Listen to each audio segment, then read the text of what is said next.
Welcome back, ladies and gentlemen, to the Siege Cardinal League. We're heading right into Week 5 with a great match to start us off. It's going to be Team Remedy versus Unreal Nightmare, two of the more bottom-tiered teams so far. If you take a look at the standings, Team Remedy are at 10th place. Just behind them, or just in front of them, rather, will be Unreal Nightmare sitting at 9th.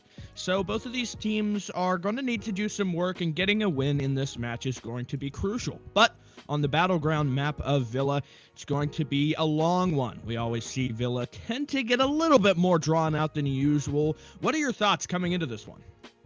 Well, both these teams really have something to prove. They want to make those playoffs. They don't want to get put into relegations, get a chance at not playing in the Cardinal League next season. And so this is the map that can definitely start some sort of comeback. Both these teams are really, as you mentioned, relatively close in the standings. So this could very easily bring somebody down very far or help them propel up a lot farther. And Villa is a map that really allows teams to show their skill. It's one that requires planning, teamwork, and just a whole lot of coordination. Right, and I think that's what makes it kind of a good hallmarker to see where these two teams are sort of positioned. If you take a look at our past week, Unreal Nightmare lost, and so did... Actually, no, Team Remedy didn't lose as well. Team Remedy was able to find their first win last week, playing against Claw. So they're in a little bit of a better spot. They're going to have that recent momentum. Taking a look, we've got the rosters up next for Team Remedy. Firstly, what do you really pick out from looking at this? Well, really picking out is just they seem to be a little consistent, but mostly on the negative side. We only see the only positive KD on here is Lasky, and that's 10 and 8. That's +2. But overall, they seem to be very near each other, so that can be the hallmark of a team that is doing well. Obviously, you see Dennis not doing great, but sometimes that just happens. Sometimes you just don't find the headshots, but you can be a flex player, support player, like exactly what Dennis is. For sure, and now taking a look at the Unreal Nightmare side of things, we are a little bit lost for data. Some of you may know that the Unreal Nightmare roster had a little bit of a switch up, and so they're coming into this with a few new players. 3 of their former members of the main team, which actually disbanded if you look at it, and now this is coming in from the Allen roster, I believe, are now playing for InControlNation, who will come up second tonight in our matches, and so that'll be an interesting one to take a look at. But for the data we do have, Breeze on the support role, he's doing all right. And with everything ready, we are good to go and head right into Villa just as soon as both teams confirm that they are good to go. What a game we've got ahead of us. Yeah, having a whole new roster, we could see a stomp from really either side. We could see an unprepared Unreal Nightmare team. They haven't built that synergy. They don't have the strats, haven't had time to really coordinate with each other. Or we could see the exact opposite. Unreal Nightmare comes out of the gate super strong with these new players. We don't exactly know where they came from. We don't know exactly how long they've known each other, so they could be super coordinated and just absolutely beat up Team Remedy, who only, as you mentioned, got their first win last week. But that could really be a hot streak for them. Right, and that's what makes this match so unpredictable. It really could go either way, and especially if Unreal Nightmare, they've got that coordination nailed down, this could be the start of something good. The Thatcher band to come out first, no surprise to anyone, I imagine. What comes up next, however, going to be the difference maker. I think if we see a Habana band, that's going to signal a more traditional game, but to see maybe someone like a Nomad or Capital, or even, somebody with nades, okay, there's the Capital. So a little bit less of the projectiles in play, and maybe we'll see a Wamai band. I've seen that trending upwards a little bit more recently, especially with how much of that utility game is in play here for Villa. Valk, okay. Yeah, Valk, she's an overall operator that you can ban. So she's just able to put her cams in different spots, especially on a site like Villa. There's a little bit of cluster. You're able to hide those cams, and it's a very throwable outside map. And then we see Echo for the last ban, who we haven't seen actually being banned too much in higher tier Siege, but we're seeing that Unreal Nightmare is going to want to get him off the board now. Yeah, and really just removing and punishing that intel game, I think, is probably the key ideas behind those two core bans. We don't see a whole lot of Echo on Villa just because there's so many steps that you have to deal with. Once you've got to a position where you're ready to plant, you've got the angles held, the last thing you really want to worry about is going to be those Echoes. We'll see a six pick, interestingly, from the Cade and over to the Wamai, and also on the attacking team from Maverick to Habana. So a little bit of strategical action. Heading first to Trophy Statuary, what do you think this is going to mean for the start of our defense? Well, Unreal Nightmare, they're going to Trophy Statuary, and they're bringing the typical Wamai Jaeger. They're trying to get that castle shut down, depending where they're going to want to try to, an area that they're going to try to defend. We see a rotate come out from the Caden. That could possibly mean they're just trying to quickly get that, or they're trying to set up a really open site. I guess that's possibly a little bit of a meme, but it seems like right now they're trying to go for something a little bit unconventional with the opening of those walls. So it's just really what time will tell. But the only operator that really is somewhat out of the ordinary right now is possibly Breeze. But Alibi seems a little bit more play on a map like Villa. Like you mentioned, the extension here into the master bedroom. This is something that's been trending a lot more, especially as teams are trying to do new things here for Villa. And this isn't exactly a new strategy either, though. The extension, running the Wamai now that he's available, as well as the Castle and Jaeger to protect yourselves inside of the master bedroom has trended a lot more recently. We'll see. Breeze is playing this quite aggressive on the Alibi. Could be rewarded. We'll have to wait and see. He rotates and gets cut down through the rotate inside of the gun vault. It'll be Warrior for the side of Team Remedy to strike first in our matchup.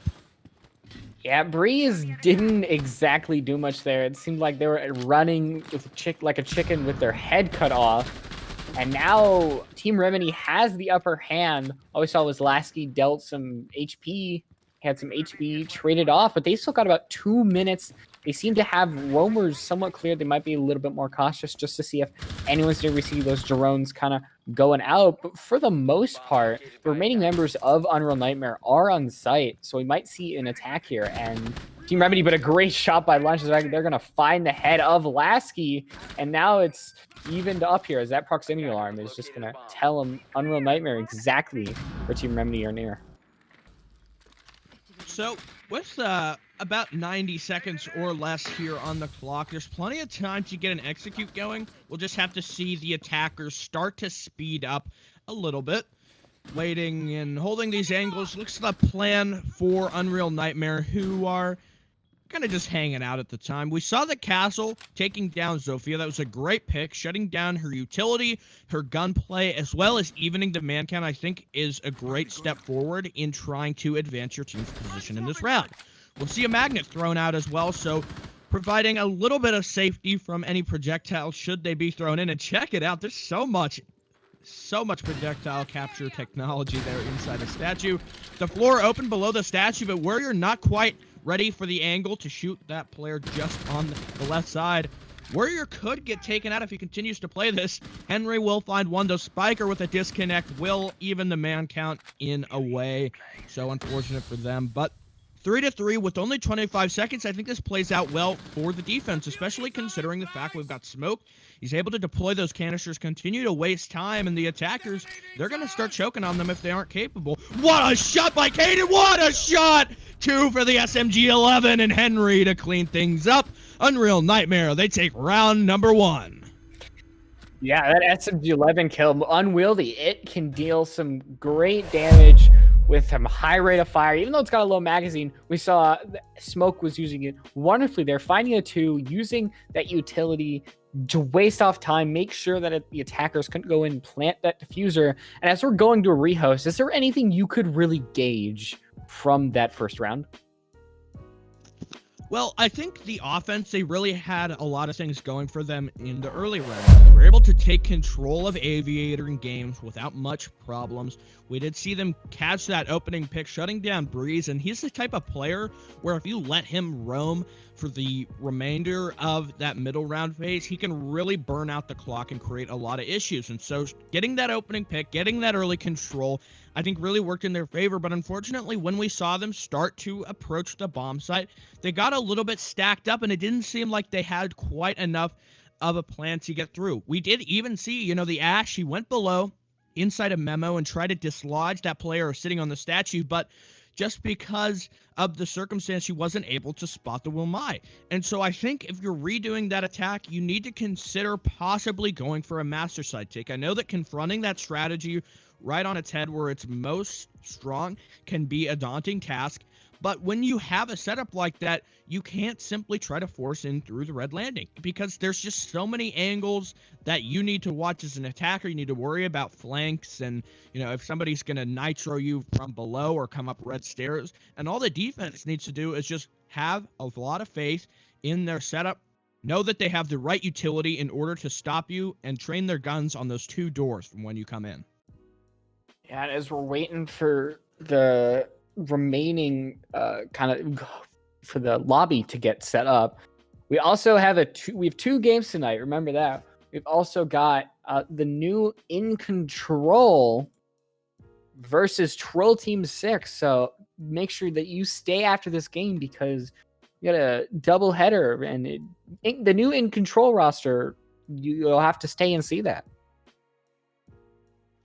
Yeah, I'm personally really excited to see what they can do. It seems like since picking up those 3 former players from Unreal Nightmare, they've really been on a tear. I think they're, correct me if I'm wrong, but in first place right now. So they've been having a lot of dominance, and it really is almost at a higher level than what we saw from them last season. I mean, InControlNation, they were just absolutely on a tear, winning game after game with little trouble. None of their opponents were really able to stack up par for the Unreal Nightmare roster. And so, obviously, taking your biggest opponent in the team who struggled fighting against the most and just absorbing 3/5 of their roster, I mean, what a perfect way to just put yourself on a whole new level. Yeah, I mean, it's a little bit daunting to kind of, we saw In Control. They won the entire thing, I believe, last season. And now they're in first place. They're really being very scary looking and in that first place spot. So In Control has to really match that and possibly even be better. So that's something that might just not be super present, but it's something that just possibly might nag at the back of your mind when in your first couple games. For sure. And now both teams are in the lobby, and it looks like they're ready. So we will be resuming round number 2. And the question for me is this: will we see the defense go for another top floor setup? We've seen Aviator Games kind of slipping behind its primary status as it has existed in previous seasons, and teams are favoring defending dining a lot more, especially with a lot of teams trying to play the extension on the top floor with more utility and trying to waste more time up there. And we will be seeing it. Okay, I'm proven correct. Dining room, kitchen will be the bomb site. And we see the pulse, maybe a 6-pick going to come out from Breeze. He will go over to the Bandit, which is an operator that you're going to want on this site. So we'll have to wait. Going to dining room, teams are getting more and more prepared for it because it's coming up more and more. So it's less of a surprise pick and more, are you testing to see if that team is just underprepared? It has gone up, but that doesn't mean that its pick rate is extremely high, but teams just still have to prepare for it. So they might, that might be the second thing that they have in mind in scrims and stuff like that. So, oh, excuse me, I am talking about the wrong side. I thought we were talking about the library. Stinky brain, that's me. Go ahead. Okay, I was just gonna move on to talking about dining room, but you go Okay. ahead first. Well, I was gonna say that the problem really when getting caught off guard with this bomb site is if you don't have the necessary amount of soft breach. We do see we've got Ash, we've got Sophia, as well as 6 breaching charges in total, 3 from Lasky on Zoph and Dennis on IQ respectively, so there isn't too much focused on one entire operator, but if you count them up, I mean, you've got what, I think maybe 11 or 12 total things that you can breach open, and so as soon as you go down, especially considering the amount of nitro cells we see constantly detonating below the dining room ceiling, it could be a real unfortunate thing. One other part to notice is the fact we don't have a Buck or a Sledge, and Buck can really be so critical because he's got those flashbangs, so you can waste ADS if somebody is trying to hold with a lot of the projectile denial utility from the Jaeger on the top floor, though we actually don't see a Jaeger in play, surprising. Yeah, some unconventional operator picks. You usually would see something like a Sledge or a Buck being used, especially on first floor sites. But Warrior already claiming the opening again before a minute's even passed, and that's another roamer gone with very little time wasted. The roam game here for Unreal Nightmare seems a little lackluster. Cutting him down early and taking control of the living room is definitely going to be a good first step. We'll see Spiker. He seems wary of the Ash. Maybe if she's going to try to come up and catch him off guard on the red stairs. Nope. She's just still going to hold this angle from the bottom of the Astro staircase and make sure that the Vigil, if he does choose to rotate, will get caught. You see the IQ? She's just going to peek the floor, remove one of those bandit batteries, and if that pulls, he pulls out that heart detector, he could get spotted out, and so he's going to be a little bit worried. He will now rotate, though, into the back stairs. Yeah, IQ not exactly near, but Dennis once again going to find that mute. So now Unreal Nightmare have to come back with 2 kills as we're seeing this laundry wall being opened up.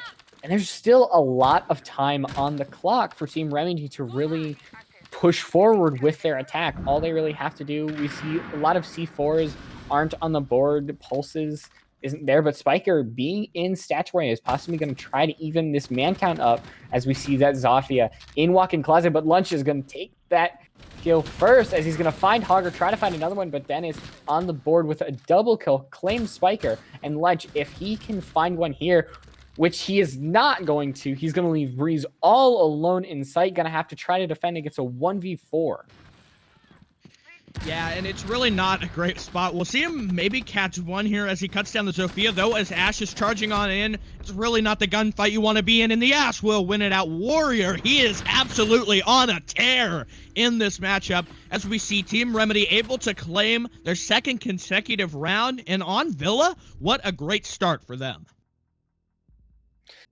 Yeah, well, it's actually not the 2nd round for them. We saw Unreal Nightmare take the first one with a great smoke play. Yes, I'm totally off guard here. Nah, don't worry. It's going to be very hard to beat my talking about library when we're not even there spiel.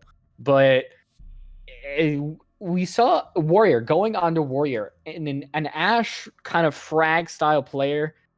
First person that comes to mind, personally, it might be a little bit biased because I'm a TSM fan, but Merc on Ash, while he hasn't been as good as he was last season by the time of the Invitational, he is absolutely dominant on Ash, and teams sometimes have to target ban that Ash simply because Merc is so deadly with it. And it might be the same with Warrior. He's able to really use that R4C to the best of its abilities, use those Ash grenades to really use some soft destruction, take out utility. We haven't really seen some defensive utility like a Metrocam being used on Unreal yet. But, I mean, the statement still stands. So it's an attacking Ash that is very good is an absolute nightmare for the defensive side. And it's possibly what Team Remedy needs to really win this for them. I think what's really good about Warrior is how he always tries to take these early gunfights. You know, he's not a slacker. He's not waiting for his team to give him the opportunity once they get that intel to try to go and get an aggressive play. He's just in these positions where you wouldn't expect somebody so early. You know, sitting on the 90 rappel, watching you rotate through gun vault, or, you know, just inside of living room as you're trying to get set up. And while we didn't see Unreal Nightmare attempt a living room extension, it's not like they were completely confident that it was clear. I mean, he just walked in there, so I'm not sure if that's Warrior capitalizing on just a smart play and him being aggressive, or maybe Unreal Nightmare playing a little bit too loosely. We'll have to wait and see. Round number 3 is up next. A hold of Aviator Games could be the round that changes things here. It's hard to say just yet, and honestly, I think this game still has a lot to show us. We're seeing a really restricted, somewhat roam presence from Unreal Nightmare, and we see exactly why. As for the 3rd round in a row, Warrior is going to find a roamer that's playing off the site, and before a minute has passed. That's 3 rounds in a row. The same person. It's history repeating itself. You think that 3rd time's a charm, but it's not happening here. Warrior, he just absolutely knows when he needs to do it, what he's got to do. Well, see, Dennis, he's got the G8A1. It's quite a weapon. Unfortunately, though, rotating off at the wrong time. Last game, Dreamy, they've taken a little bit of damage, but it looks like control of 90 might have been secured. So that'll give them a little bit of an advanced position, and I think will allow them... Wow, no, they didn't even try to stay in there. I wonder if that's them being worried about a nitro cell from below, or maybe trying to go for a different play, but removing the presence overall from the 90 corner position is definitely something good for them. What isn't, however, is Warrior going down. A great shot there from the MP5. Might look to make it 2. We'll see the Hibana attempt the engagement just outside on the balcony, but Henry going prone. It's just going to stim himself up, give him that little bit more HP that he needs. A fight here could really determine where this round goes. We see a lot of members of Team Remedy on lower HP, so they're going to take less damage. They can't take as many firefights. But the Hibana still alive for now, as they're still, I believe, trying to get this wall open if they can find something. But they've yet to enter the site, and there we go. That smoke canister going off diffuser is being collected by Dreamy. We see here a C4 being ripped, and it is going to find no one. But Breeze going to get the man count, but the plant is going to go down, and now Hoggart is by the plant. And now it's just Dennis in a post-plant situation, going to have to defend this from the rest of Unreal Nightmare. He's going to do some damage, but it is going to do nothing, as Unreal Nightmare pretty dominantly win that round. And just some friendly teammate banter there going on, as they're going to defuse this with plenty of time and go up. You know, you would expect the IQ with a GA to at least take one of those players down, but Lunch, he hit the headshot when he needed to and ultimately secured kind of a chaotic round. It seemed like the offense, they were almost ready and almost had a good position to be able to defend that post plant, but the kills came out, and ultimately that player who planted the diffuser, he didn't really have an exit way and was simply killed behind the map table. With another defensive win, we will be heading to Trophy. This is a site we've seen Unreal Nightmare win previously, so they've got the historical factor on their side. We'll have to wait and see if the opposite team, Team Remedy, are able to switch things up and try to go for the master bedroom take, which I suggested. It might not be the right play. You know, maybe I'm wrong here. Maybe they need to go for an Astra take. Maybe they need to come up from the first floor. I don't know. We'll have to wait, though. Things are getting ready, and the prep phase is up next. So what is your opinion? You know, what do you think went wrong? I found it very interesting. We were talking, you mentioned how we are getting close. They were getting close to taking 90 hallway, and then they just backed off, and all of a sudden we saw 2 members of Team Remedy go into study. So it seemed like they changed their strat somewhat, or that was their plan from the beginning, to go in, secure that part of Villa, and then just somehow have a split push. But with a person taking down in office, that somewhat fell apart. So I don't know if the plan just did not work. I just found it very interesting that they opted to go for a split push. Yeah. If they win, maybe we can ask them in the interview. Maybe they'll have some intel on that play. But again, it just seems like Unreal Nightmare, they're running the same strategy. And Team Remedy, while they've looked decent, you need to stop relying on Warrior to pull all the weight for this team. When you have that player who's able to just consistently get the opening kill, and look at this, he's getting that drone out, he's on the window, maybe he's looking to get a 4th opening pick in a row. if you've got somebody who you can count on to consistently, every single time you give him the opportunity, he goes aggressive and he opens it up, what a great advantage to have. And that's just not something we always see. Oh, but this time the opening pick is not going to go to Warrior. It's going to go to Kaden, who's going to be able to find Lasky. So the Zafia, a big utility and fragging operator, is going to be off the board. And it seems like we can't have a 5v5 for over a minute. Everybody's going down within the first minute. Like, why is that? That doesn't even matter because Lunch is going to find another one. And so now it's up to the rest of Team Remedy, but Augur going to be able to somewhat even that up. Is going to find Lunch, and now we're going to see some sort of attack onto the site as Augur's going to somewhat peek into Master Bedroom.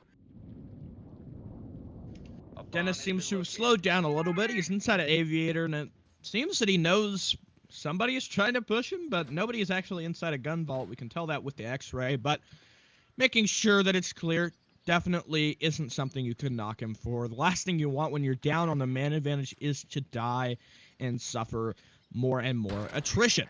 The strong setup for Unreal Nightmare continues to persist, the hold inside of Trophy as well as the extension into Master Bedroom. Looks like we'll get droned out, and the castle barricade on Astro Window removed as well will give the attackers a great sightline. They could possibly even cut off the rotate from Jaeger, who's sitting just behind the Astro desk. The angle still going to be held, but with 45 seconds and a 3-on-4, you kind of need to speed things up here. Dennis getting one on a breeze will suffer. He's not in a great spot inside of Astro, and it's definitely going to need some support from his teammate. We've seen Warrior go huge. The question is, can he do it again with nearly 25 seconds? A plant is attempted, but these positions from the rest of the defense are just way too good. We'll see the peek from Henry. The gas canister will detonate. The plant might even be successful. We'll see it go down, but remember what happened last time. It was a 1-on-3, and they just get cut down. Kaden on the triple kill again with the SMG-11. As Unreal Nightmare, they take round number 4 and put themselves up 3-1. It was just very interesting seeing Dennis try to wriggle on the floor, get into planting position, and as well as somewhat give you a natural barrier from Sagittary. But it was just very interesting. They had a very different plan than what you expect. We saw Warrior trying to defend the plant, and they were able to get the plant on, sticking it through that smoke canister. But eventually Dennis went down through that, and Warrior just was not able to do enough to really win them that round. It seems that right now Team Remedy seem to be somewhat discommunicated a little bit on these attacks. Yeah, and I guess that's really one of the only main ways you could describe this. It seems like there's something going wrong from, like, the concept phase. Because we'll see them they're attempting something.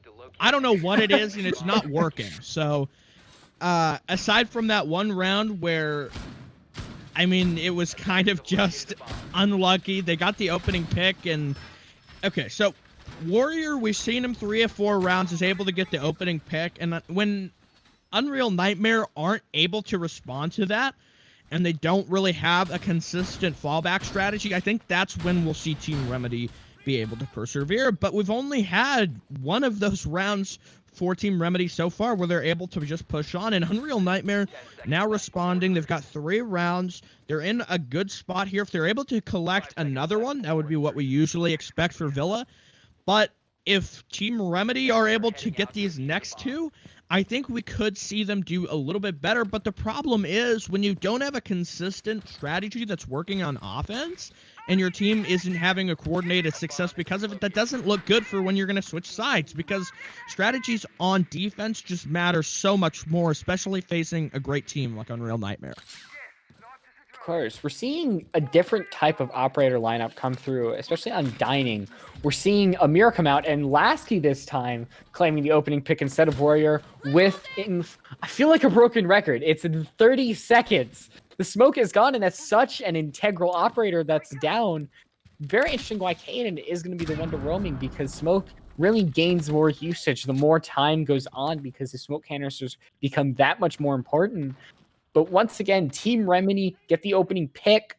but can they capitalize off it? Can they actually secure the round? And only time will tell. Breeze roaming on the bottom floor.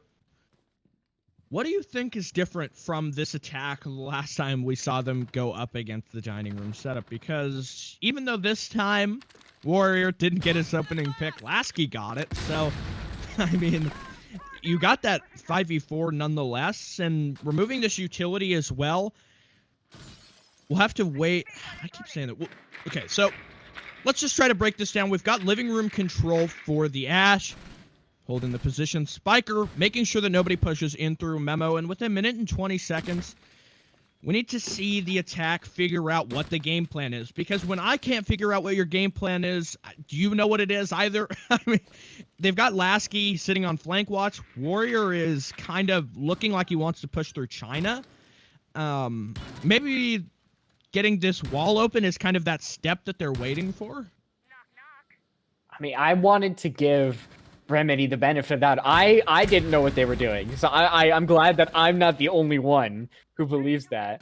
But a fight happened right here, and Lasky's gonna go down as Breeze is gonna make it a 4v4, and is really the only thing that Team Remedy has done utility-wise is break open that laundry wall with the Habana pellets, and now, as I believe Team Remedy, really they're trying to win it on frags. I believe that's their go-to, and Warrior is gonna make a clear example of that. Take it down lunch, but as Spiker claims a double headshot with the UMP and on 20 seconds of Dreamy all the way across the site, he's going to have to somehow get onto site and plan with 3 members of Unreal Nightmare.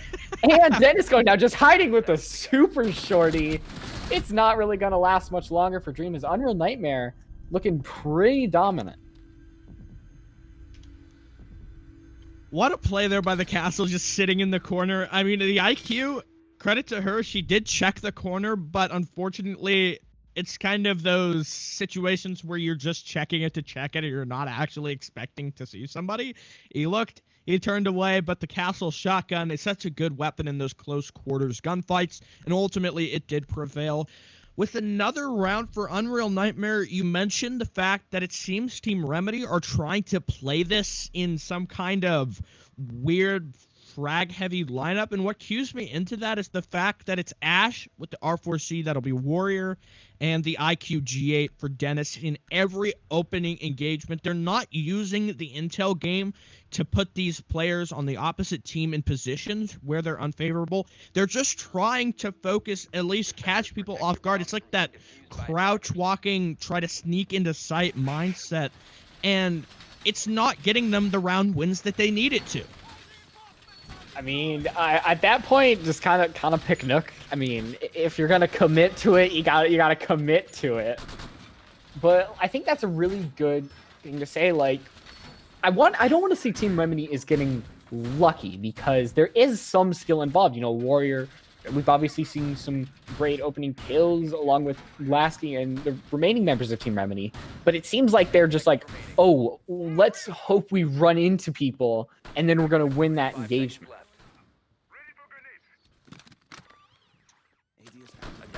Honestly, that's really the only way that I can see it here, and this game is almost kind of frustrating in a way of things, because, you know, we'll see them attempt something, we'll see them try to go for their push, they get the opening pick, but they don't have, you know, the rest of those steps to be able to move further.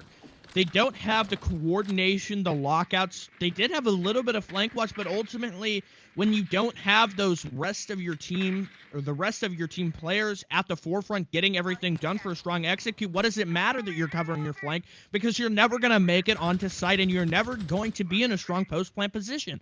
And so, to see them do it again and again with no attempt to change relatively anything is the problem. And once we have, you know, the rounds where they're attempting the execute, it just gives Unreal Nightmare more time to suss out how Team Remedy, they like to attack and define and change things. And we'll see exactly that. Last time AVG was attacked, last time the offense came up against this 90 hold, Team Remedy were able to clear it really quick, but now it seems they're slowing down.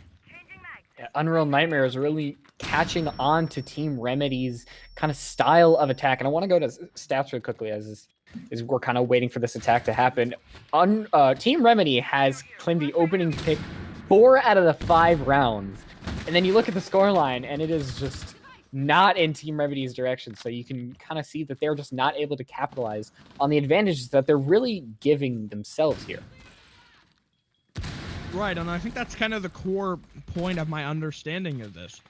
We haven't seen that opening pick come out, and maybe, maybe what needs to happen is they need to get that opening pick in like the last second, and then they'll be able to build upon it. I don't know. Henry goes down, able to revive himself. However, the kill not confirmed is a big mistake for them, and it's just going to allow Henry to persist on the staircase. Lasky to open things up with the kill onto Spiker. Gives them the 5v4, but on low health, they need to push up because they can't get this plant down. We've got this smoke in play. You saw what happened last time when they tried to go for a sneak plant here without the proper setup, without the proper kills, the angles held, and the players in position. Yeah, that is a Hibana pellet's going to be taken out. And Hogger, they're just going to try again. Hopefully, they're going to catch that person who's taking out those Hibana pellets. But Kaden has those smoke canisters available. And with about 25 seconds, they're going to be able to deny this. But Hogger is going to make the man count really towards Team Remedy. And claiming another one would be good, but Breeze taking out Warrior. That's really your main fragger down. But now Team Remedy are going to try to get the plant out. We're seeing Dreamy and plant off. And about 2 seconds left, it's going to be able to get it. And they're not going to be able to get it. That's so unfortunate. They were about a minute to milliseconds away, but Dennis is going to be planning this. And with Lunch in Vault, it seems that they're just not going to be able to claim the person planting. And Team Remedy are going to breathe a little bit of a sigh of relief as we're going to go to a little bit of a default 4-2 here. If you're Team Remedy, you gotta help it. You've dry run this map, you've scrimmed it, and you've got strategies prepared. Because when you give Unreal Nightmare the 4-2, they're only one step away from getting a match point. So if they just start off well on the right foot here for their attacking half, we could easily see them move forward and build upon that. And look at it. We've got the right operator lineup even for their attacks. They've got the buck. They know that it's a dining room defense. The 6th pick, okay, so rip, I guess, for that prediction. The Clash, however, for a dining room hold, I guess justifies itself in defense of washing room, of laundry, but I don't really know what the plan is for that. Yeah, but the attacks have been a little different than from times what we've usually seen, so it's possible the defenses could. Something like Agoyo is sometimes what we see on Dining Room, not as popular as like Castle, who isn't being played, but still Goyo gets more playtime nonetheless than some other operators, especially with his deployable shield playing like upstairs. You're able to deny that vertical play, but there's no vertical play on Unreal Nightmare. We're seeing something like a Cali, so that possibly means they could be going to take out Laundry with Lunch on the Hibana, because of Cali's lance. So that's the only real reason that I could think of why they would be bringing the Cali on here, when Villa is a little close quarters map. Team Remedy, we've seen them play it like it's a close quarters map, so you've got that on your side. I mean, they seem to just push and take these. What is Dennis doing? Just wiggling back and forth there. Okay. The Clash rotating. She's going to drop to the first floor, so giving up control of trophy and statue. I guess that's what it'll be. And, I mean, a smart play, I guess, for Team Remedy, but it didn't seem like they really wasted enough time up here. And Kaden cutting down Warrior. What a great pick to start things off. Oh no, you lose your Wamai early in the round, and you're going to really be suffering from that. He did not have enough time to deploy those magnets, and that's the risk you run, putting him first in the engagement. Yeah, they were putting a lot of betting on Warrior, being that main fragger that's really showing up in the kill feed, but they're going to lose some utility because of that. And sometimes, you just win some, you lose some. And the hope is that Dreamy is really going to make up for it, able to really spot some people. But Lasky, a great shot by Breeze. They're going to down him. But I don't know if they're going to be able to claim that kill. There's nobody nearby to really find the kill onto Laska, but nobody's really there to pick him up either. We seem to Breeze is going to be going for that final takedown with the C75, and there it is. As Unreal Nightmare, they're still going to be flawless in this round as they're hoping to take out the remaining members of Team Remedy.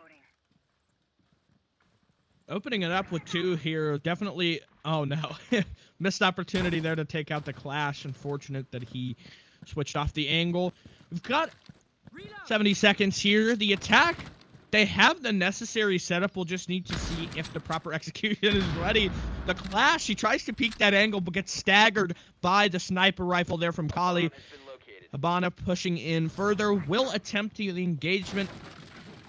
We could see something go incredibly wrong here, but Hogger, he is going to claim that pick and put Habana to bed. What a shot there with the TCSG.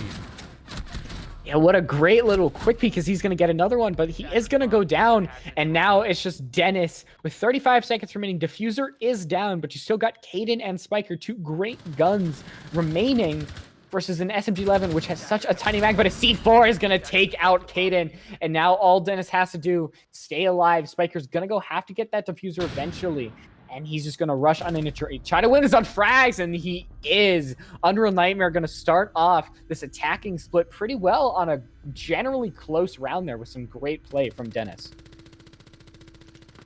It honestly looked like that could go either way in the dying seconds of that round because things got so muddled. The 5-on-3 man advantage started to drop, especially with the Cade getting that first kill and the rest of his team trying to contribute. But ultimately, when you've got that Clash, there's only so much you can do. 5v2, and wow, I mean, 1 round away from match point. Maybe Team Remedy's win in the last week is going to be answered back with another loss.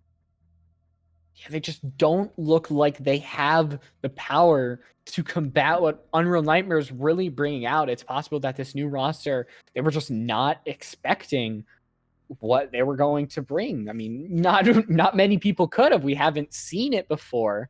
So this is really just a testing phase possibly for the rest of Cease Cardinal League, and it's a little unfortunate that Team Remedy has to be the guinea pig here. I guess so. That's a great way to put it. So we saw Unreal Nightmare. They looked great when they were defending Statue with the extension, and it seems that Team Remedy are going to do the same thing. And why wouldn't you? It's just a great strategy. A lot of teams like to implement it, and it's difficult to confront, as we saw evidenced by Team Remedy. They never wanted to push the master bedroom balcony, and that put themselves in a terrible position each round, and they were able to close it out regardless. Or rather, Unreal Nightmare was able to close them out.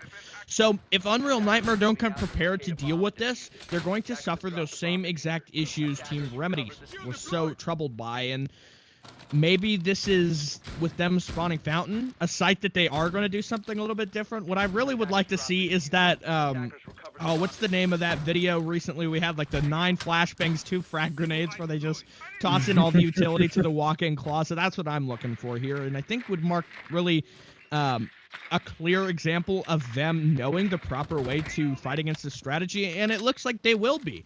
Clearing through Study, Aviator Games hadn't helped them, or hadn't helped Team Remedy at all. They lost every single round. I think I know why you might want those 9 flashbangs, 2 frags. You want to show up on all the R6 highlight channels, you know, Jaeger himself, show up on that thumbnail. I see it. Yeah, I suppose.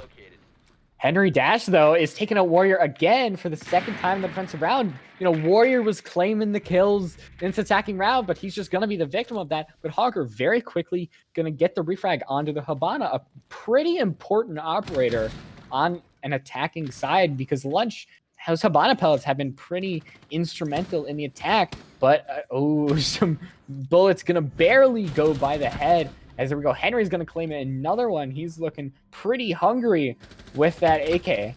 But Lasky is going to put a bullet in Breeze, as this is a pretty swift attack coming out from Unreal Nightmare.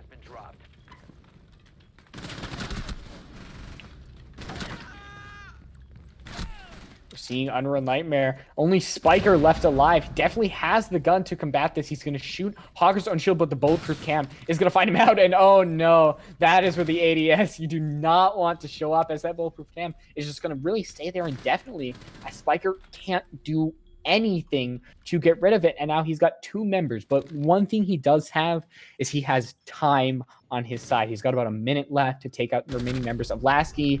And that's just not going to happen. Team Remedy, they're going to get up to 3 rounds. So this game is not over yet. Team Remedy is looking to combat this. Well, Team Remedy, they weren't able to win it on attack, but switching sides, now they will have their success. And ultimately, I mean, maybe that bomb site... Okay, maybe with the attacks, they just can't win it. It's cursed. I mean, it could be possible. We've seen... You're right. I mean, we just seen Team Remedy just clean up on that site. But now we're going to be going over to Aviator and Games. And this is a site that Remedy has won in the past, and they need to start winning the rounds right now because it is winnable for them. They can still claim those 3 points because Unreal Nightmare does not have 6 rounds won. So this is where you got to get that fire in your belly, because those 3 points are really looking you in the eye.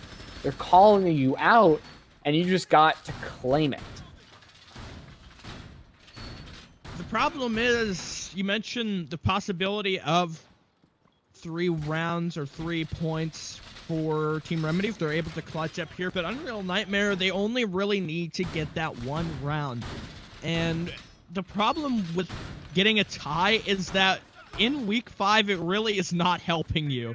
When you're tied up, you're facing the bottom 2 teams, 9 and 10, I guess 11 and 12, but, getting a tie is just going to put you further and further down. It doesn't help anybody move forward, and that's the real problem here. So, in my hopes, I hope at least one of these teams is able to come out on top, and we don't have to see that 6-6. Yeah, I mean, it will happen from time to time. Sometimes teams are just so evenly matched that they're really able to play each other so well, and we just see something even. But hopefully we're going to see a team come out victorious tonight. It really could be either one, but Warrior, it just involves Warrior. Somehow, some way, almost every single opening pick has involved Warrior in this match, and it's going to go to lunch again for the second time that lunch is going down first. And that's just unfortunate because Habana is, as I mentioned before, a super integral operator because she's that hard breacher. Definitely. So Spiker gonna attempt to fight against somebody down the 90 hall. We'll see on the camera there. As shown by Warrior. Lasky is waiting for the Ash to try and peek again, and this is such a close and very dangerous fight. Check out this angle, though, from Hogger. I haven't seen this before. Watching below to make sure nobody comes in through living room into library. That's quite creative. Yeah, pretty good angle, as that proximity alarm might possibly give Caden's general position away, but no one's really exactly going to capitalize on it. It could be just a really situational cam, but Dennis and Warrior are going to really make this round Remedies, as only the Cali left on balcony, and we possibly might see a run out from Warrior, but that C75 is going to absolutely make sure, as Roy possibly let his ego get the best of him there, as the C75 is definitely not a gun you want to run head first into. So the round is still winnable for Unreal Nightmare. They just got to claim a little bit more kills, but Team Remedy definitely wants to make sure that that does not happen. Such a close angle there. What a shot! Dreamy again. The TCSG will ring out and earn itself a kill. A close fight there with the Kali will earn the pick, but it's a 3-on-1. When you've got that sniper, it is not going to be favoring you fighting 3 opponents at once, and all that Team Remedy need to do is play this safe. However, the Cade is playing this a little bit too aggressive, trying to take the gunfights with the Cali when he really should just be trying to play it safe. and not give the Kali the one-on-ones, because we've seen in all of these clutch situations, what makes it winnable is the fact that the defense gives them the individual gunfights. But with so little time and without diffuser control, there's really no path to victory here for Breeze, and he's just going to be turning in the wind as he gets cut down by Hogger with the SMG-11. Team Remedy, with 2 rounds in a row here, could look to build a comeback. If I'm honest, it kind of looked like that Kaid was just playing with Akali there. Just going, oh, you can't hit me. Oh, you can't hit me. Just going back and forth, whipping the knife out. Pretty interesting to see. But Team Remedy, they're looking much better now as they're winning these defensive rounds a lot more decisively than they were winning their attacking rounds.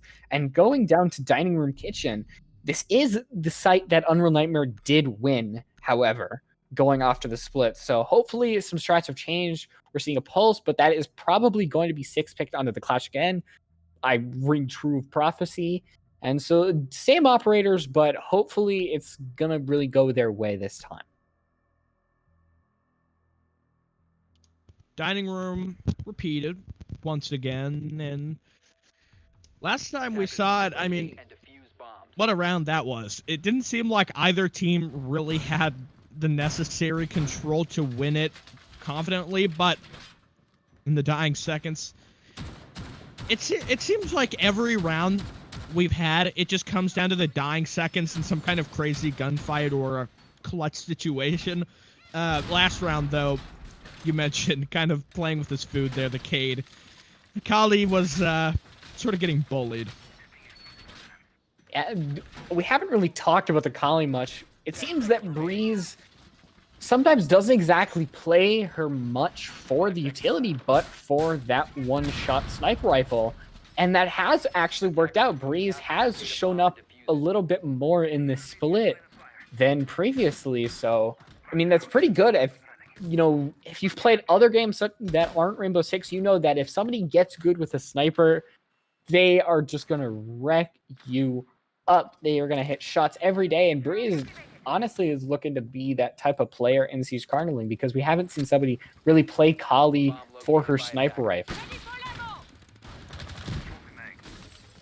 I guess so, and the thing with Kali is when you've got a Thatcher ban, it's almost required to play her, because you can't exist without, that utility. You have to be able to remove it, and so not bringing the Kali can punish you, and Hogger is going to be the one punished. However, in this scenario, he goes down but will be revived on site. Nice work there from Dennis. What a teammate. Yeah, it's kind of the luck of not having points enabled, just getting down where teammates are going to be able to pick you right back up. As Unreal Nightmare, they're just throwing utility all over the place, trying to find something, but the counter utility being played by Team Remedy, such as those magnets, that Clash Scope, are just going to completely deny everything that Unreal Nightmare is throwing out, and no kills yet, and it's past the first minute, which is crazy for this game. And I spoke extremely too soon, as Unreal Nightmare is going to be able to find Lasky. As Unreal Nightmare, I believe that's one of the 2 rounds they've got this split, that they're getting the opening pick. And look, the shield, it's big. It's not that big, Dreamy. People can shoot your leg. Much faith. Yeah, little bit too much faith in the competence, I guess, of Unreal Nightmare. Okay. Well, the Clash goes down. Oh, another one. A refrag. Nice. Hogger will take down Caden. So 3-on-4 Unreal Nightmare. You guys need to win this round, because if not, you're going to give Team Remedy their 3rd round for the comeback. You're going to give them an even score line, and that just puts them in the closest position as possible to them being able to win this. We'll see Unreal Nightmare answer with another pick onto Team Remedy. So we've got a 2-on-4, and the Kali downing Dennis is something else to build upon. Henry with the assist will confirm that kill and leave this to Hogger, who gets 1. Building the clutch, we'll have to wait and see. 1:03, or it's a 1-on-3. Hogger with another one. He'll need to get the ace clutch here, peeking the Kali, but the SMG, the machine pistol, it's in hands. An Unreal Nightmare winning round number 10. They put themselves on match point, only 1 round away from sealing out this game. Yeah, honestly, if I wanted anyone right there to come back and clutch that, it was Hogger. Hogger has been nuts on that TCSG-12 single slug shotgun. What really hurt him in the end there was just how low his HP was. And we saw that Kali was only able to just really shoot him with about 1-2 bullets, and he just went down. And I would have loved to see Hogger get the clutch ace there, because that would have been a great storyline to come back, make sure that your team gets those at least 1 point. But now 1 point is all that Team Remy can get, is they're going to have to win these next 2 to secure even a tie. But Unreal Nightmare, they're coming off 2 round wins this split, and this that natural advantage that the defensive side gave them. They're really ahead by 2 rounds. So keeping with everything, we're going back to trophy statuary, which Team Remedy has won before. So things are looking their way statistically. That's just true. In Unreal Nightmare, they have a tiny bit of cushion. If they lose this next round, they still have another one, another shot, another chance to be able to take the win. But Team Remedy, they aren't in that same position. It's match point for their opponents. And, you know, if they slip up this round, a mistake could be very costly. And it could put themselves in a position where they might not be able to recover from. Unreal Nightmare, they've been a great team in past seasons, but with the new roster, with things trending differently here for Siege Cardinal League, they need to start to move forward. In previous rounds, we've seen Warrior go down early.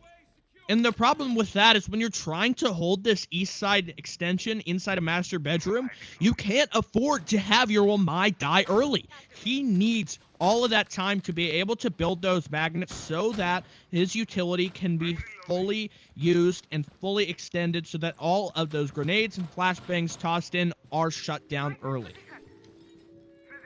But we're seeing that Kali Lance being used to possibly use vertical destruction, take out something that I believe they're trying to weed out that Mine Walking Closet, who's going to really back up a little bit.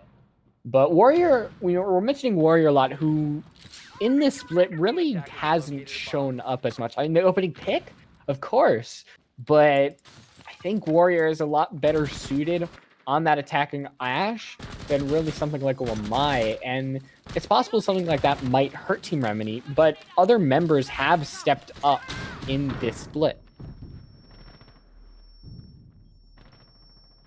Take a look at, we got all these flashbangs detonating. Maybe we will make the highlight videos after all. You can see the explosive detonate and remove the Evil Eye from the master bedroom as Caden creeps through the kitchen. Lasky might look to confront him. However, if they're able to shut down the Zofia before she's used her utility, before she's able to execute all of that, how helpful that would be for them. 1 minute and 10 seconds. Lasky is playing this incredibly slow and careful, and it might be Caden. Is he aware? We'll see him move on through the Zofia. She's got her back turned, but Lasky continues to play it safe. The Zofia spotted, and the headshot for the Jaeger player. The opening pick here will put Unreal Nightmare on the back foot, and they need to start moving forward, respond, and that's not what's happening. Warrior cutting down Breeze will continue to build the man advantage in Team Remedy's favor. I know I mentioned that Unreal Nightmare, they've got the cushion, but you can't give up these rounds, because one more and it could be goners for them. Henry able to claim one, shuts down Warrior, who was forced to rotate, I believe. Dreamy's got that UMP. Does he have the gun skill to make it work is the question we seek to answer with 20 seconds left. Spiker evening that man count, but time is on Team Remedy's side. Lunch is still going to be able to put that lunchbox diffuser down, as Maestro is just going to claim the head of Spiker along with Henry. Now it's just Lunch against the world, who's got 3 members of Team Remedy to go up against in such little time, and it's just not going to happen, as we are going to go to that last round, round 12. We're either going to walk away with a draw or an Unreal Nightmare win here. I mentioned the Villa. It's one of those maps that tends to go all the way, and that's exactly what has happened. Round 12, the lead is in the favor of Unreal Nightmare. The draw is still possible, but that's not what you want. I mentioned before about the situation with the standings, but Team Remedy, they've just got to fight. They've got to fight to draw this match and start their comeback in the rest of the season's games, because if not, if you continue to take losses, to take draws, it's just going to put your team in a terrible position, and you're going to continue to fall and stumble further lower in the standings. Yeah, to be honest, I really would love to see more of this Unreal Nightmare roster on a different map. I want to see more play from them on different maps, because it's hard to blame them on a map such as Villa, like you mentioned, that just will go all the way. And it really plays onto that utility. And we've seen Team Remedy rely a lot more on that utility the second time around. Not so much, but still a little bit more than that attacking round. So I really want to see Unreal Nightmare, possibly more attacking side, whether they're just weaker on that side or it's just the map, working in their general direction. So this is the time where you can really prove the naysayers, say this new Unreal Nightmare roster has the time to show up and win their matches. If Unreal Nightmare can win this, maybe this is what they need, a little bit of a burst of momentum in order to win more games in the future. But enough talk about the macro side of things. We're down to the nitty-gritty, the final round for Villa, our first game of the night. It's going to be hold inside a study. We've got this strategy here with the shield, the Electro Claw, and the reinforcement. I always like to see this one. Looks like some of that utility, however, will be wasted. A flashbang able to make it through the breach, but another magnet will be placed down. And so any of that utility could get removed, and this could be a real problem. If they're not able to take control of study, we might see Unreal Nightmare stall out in their final offensive round. Yeah, it seems that the plans are changing. We only are going to see lunch in that kind of study take, and there's a lot of defenders and utility in study. We're seeing that Electrica, that shield, the magnet, the ADS, but now that vertical play is going to take out everything. That Team Remedy really had planned. They're going to take out the shield, couldn't able to take out that Electro Claw, but they're just hunting for the most famed prize of all, the Wamai. They're getting close to it. As Wamai is going to do some damage to the Astroth 4C, and now Warrior is in trouble, laying on that electrified hash, his real only place of solace. And he has nowhere to go, and there we go, put out of his misery. Henry Dash is going to put that opening pick on board, but a lot of time wasted. So good job on Warrior, but another engagement happening in 90. It's between Lasky and Henry, but Lasky is going to try to run away, and he's going to get away, but and that time, Spiker is able to find Dreamy, and now Goyo Shield's being burned. Smoke canister is going to start being used, and now it's the time where we're just going to see that Team Remedy are just going to have to waste this.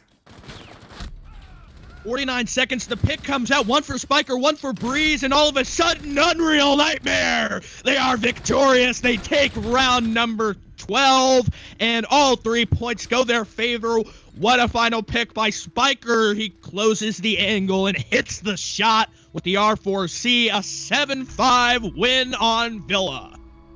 That last round was really just a beatdown. We saw a different type of strategy come out from Team Remedy, that Wamai in the corner, and that just did not work out. I could feel the panic that Warrior was having, but a great job from Unreal Nightmare really to just clean it up, have a really strong last round. And that last round was pretty friggin' defiant. It looked like nothing we had really seen before in the game. And I just wish we could have saw more of that. Yeah, unfortunate that there was no overtime, but Unreal Nightmare, in their hour of need, they were able to finally close things out. But we're not done yet. Not only do we have another map for you tonight, we've also got an interview with one of our victors. Welcome to the casting booth, Spiker, and congratulations on your victory tonight. Thank you. Appreciate it. So I wanted to start off and ask you, what was going on early in the game, because it seemed like some of the offensive setups for your opponents just were not going their way. It seemed that every opportunity, aside from a couple of those early rounds, things were falling apart. And I wanted to ask to get to understand how your team was achieving that. How were you able to stall things out and take rounds on the defense? Well, so we're really good at like kind of like controlling the pace of the game and adapting to what they're all doing. So we kind of figured out where their initial push is coming from and just like kind of adapted our positions based on that. So we just like adapted where we were playing, adapted where our utility is, and all of that just to so they had to do as much as they possibly could to burn in. They just at the end of the round they just couldn't do that. So, what was going on with the opening picks? Because it seemed like for a ton of the first half's rounds, every single time Team Remedy was just able to open things up, but it didn't always translate into round wins. What was going on that led to that, and how was your team able to overcome it? So luckily most of the time it was just me dying first and I didn't really have that much utility left. So we still had most of our utility and most usually we wasted a good amount of time so we could come back and achieve it not that hard. And you know, we always just have a level mindset. So even if like one of us makes some mistakes and goes down early, we always come back and we always just try our best to win the rounds. So, taking this win is definitely going to give your team a great boost. How do you plan to improve your record and push forward, maybe with a shot at playoffs still in mind? Well, so I just joined this team like a couple days ago. I'm still on trial, so it's really gonna and also our coach was playing today. So it's really gonna help it's really gonna help once we get like a solid fifth and we can all like understand each other better and have really good chemistry, which will definitely come with time and will definitely become the really strong team once we get all that done. Okay, well, that's great to hear. And I didn't even know you guys had a coach in it. You seem to play just fine. So, congrats again on your victory. Light Rose, do you have any questions to ask? Not really. All right, well, Spiker, do you have anything to say to your fans, to everyone watching before we go ahead and head us off to a break? No, thanks for supporting us. Thanks for getting us to win that community poll. Really gave us the boost that we needed, and you'll see more to come. For sure. Again, congrats. Have a good night, and I look forward to seeing your team continue to succeed. Yeah, thanks. Have fun with the rest of the season. Sure. All right. That about wraps things up for our first map. Make sure to stick around. We've got a great game for our second match of the night. It will be InControlNation versus Troll Team 6, two of the top teams in our league. And this is certainly going to be an exciting one. Troll Team are an impressive roster. They're very consistent and InControlNation with their new pickups. The changes that they've made seem to be on an unstoppable roll of momentum. Stick around for that match just after this short break.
right, welcome back to our second map of the evening. And today we have a real barn burner, or at least it should be. We've got Troll Team 6 versus InControlNation. Now, these teams are at the top of the standings. InControlNation #1, Troll Team 6 #2. This is going to be a map for the ages, and it is going to be on Oregon, the most recent map added to the Pro League map pool. So both these teams we might see on it for the very first time, and it is going to be very interesting. Sticula had to go, so with me this time around it's me, Matt. How's it going, Light? It's going great. I'm so excited to cast this game. As we see the maps, we should be going on to the stats now. Going on to the team stats, we see InControlNation. Now they have some new players. We don't see Mello. We're going to see Kojin is very recent, but obviously the Sherbulin. But the members that we do know, Yusuke, Bone, Mello, these are players that are just Siege Cardinal League legends. I mean, Bone is the hard carry he got. I mean, look at that rating, look at that KD. It's a nightmare for the rest of anybody else. And yeah, we are going to see Sherbulin and exactly 0 stats for anybody for him. But now we're going to go on to Troll Team 6's stats. Yeah, if we look on the other side, for Troll Team, you have Derek. Loading Vert is a new acquisition. Nicolo, Rhyme, and Taylor. So definitely people you want to watch out for is your Derek on the support in IGL. And also, you would want to look out for Nicolo. He's got that high KD overall rating. And his cost, well, we don't take that into account for this quite yet, but definitely going to be a good matchup. So without further ado, let's hop right into this game, because I don't know about you, Light Rose, but I am very excited to see exactly how this one unfolds. Oh yes, InControlNation, they're getting a little bit of a newer roster, and in Troll Team 6, they want to overtake InControl because they don't have a loss yet. They drew it last week, so that's their only draw that they have, and that means that a win here would see them overtake InControl as top of the standings. Now we see Oregon, which, I mean, what can we really expect on Oregon? We don't see this map. We haven't seen this map very much because it's so new. Yeah, definitely. Oregon is definitely one of those maps that you want to look out for when you're kind of looking at team strategies and compositions. So going into the ban phase, not wasting any time or deliberation, I think we're probably going to see a Thatcher here because he is so powerful. No, it's actually going to be a Nomad. And what do you think about the Nomad ban here? Because personally, I don't know if this is the ideal operator you want to ban for attack on Oregon. Well, I mean, Nomad is a generally strong operator. She's just has such a strong ability to deny that roam game. She's so much better than any other operator, that including something like a Gridlock or a Jackal. So that's why you could see her being banned. And now we're seeing that Capitao, who, we've seen a little bit more. We saw it last map. He's so good at driving out stagnant defenders who just want to stand in one area after all those ADSs are burned. So taking him off the board InControl, just really don't want that anywhere near their defensive strat. Yeah, and to follow it up, you're going to see Valkyrie banned as well. And I like the interesting bans coming out here, but I think the Valkyrie ban was almost a little bit of a target ban towards InControlNation, but they don't have Defiance on their team, so the interesting runouts will not be happening. But Echo's going to be your last standard ban here, and Echo's really powerful in the current meta, so you have to watch out for that. But I think the Nomad ban is going to play a little bit of an interesting part. You also have Thatcher and Maverick still on the board, especially for an Oregon map like this. It should be a good game to watch. Yeah, and now we're seeing what kind of operators, what kind of site that really InControlNation are going to want to go to. And they're going to start off with a pretty popular site. We're going to start off on dorms and kids' dorms with a typical operator lineup. We see the Jaeger, Wamai, Utility Burn, Smoke Meister. very typical lineup. Yeah, and when you see the Wamai and Jaeger combination, it's just really the utility burn meta. So definitely bringing a lot of stuns and flash bangs are going to be very helpful there. But you're going to see Sledge 6 to a Thatcher, and I think a Thatcher is going to be a very high pick rate for this entire match, considering he's still on the board. He's one of the must-pick operators to help to complement your hard breachers when it comes down to pushing in towards site. Yeah, usually that bandit could be for closet. You know, the Thatcher is really just able to take out those bandit batteries very quickly. We could see that on long hallway. I'm still trying to remember all the callouts since, you know, they've changed somewhat. So I apologize if I kind of get them wrong. But, you know, right where we see the members of In Control on that second floor, possibly we could see where Derek would get the most use out of those thermite charges along with loadings, EMPs. But did you see Thatcher's rework of his EMPs?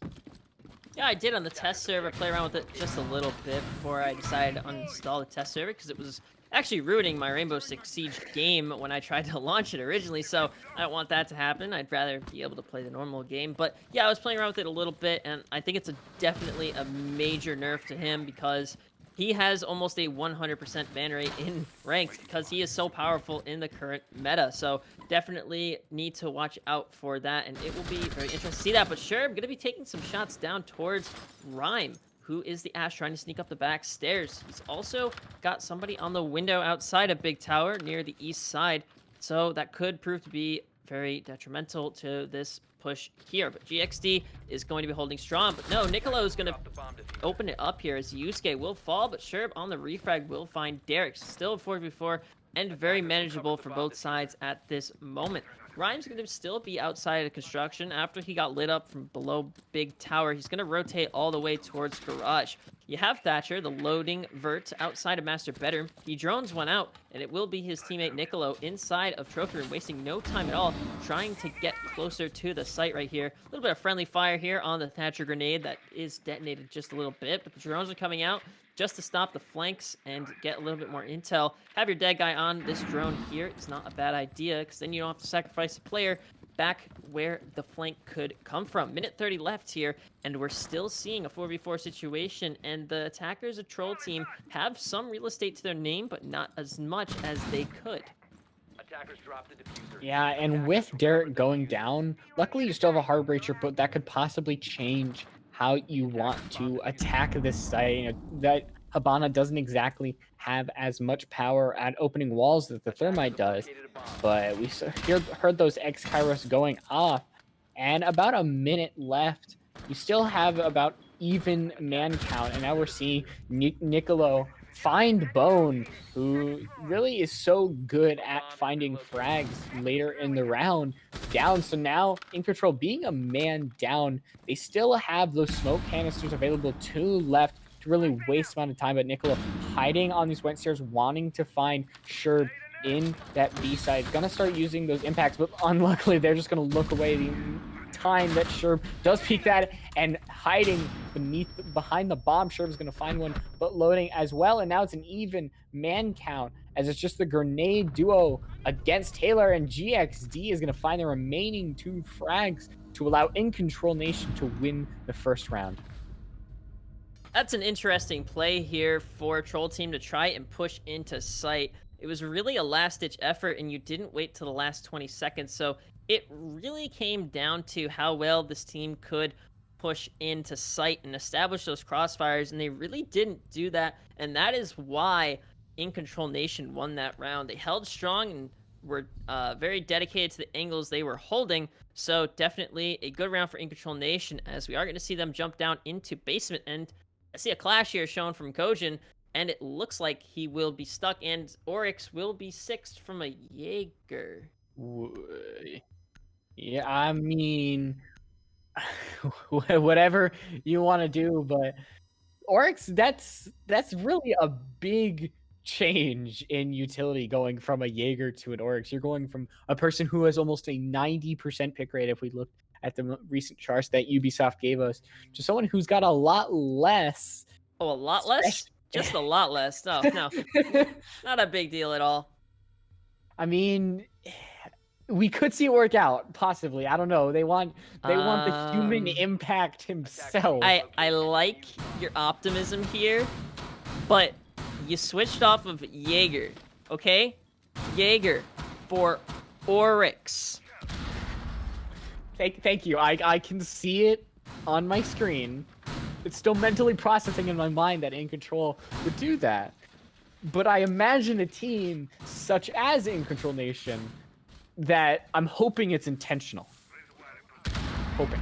Me as well, but it's really just gonna come down to how well he can effectively roam. He is 3-0 right now. He got 3 kills, triple one on the Jaeger last round. So to not go back to the Jaeger there, just a little bit surprising, but I can't complain anymore. They don't have any ADS or grenade denial operators on the defensive side, and with the utility burn meta being so powerful in the current stages, you really have to watch out for that. And Sherb's going to be barricading himself down in the security corridor. We might want to keep an eye on this guy because he's an absolute madman when it comes to trying to make plays. Niccolo, though, going to be outside of main entrance, trying to get a push going, and Taylor's going to be droning him in. It looks like it's going to be a push on blue, but Kojin's already got one in his crosshairs with the clash, zapping him up a lot. Is going to be Derek the Dad.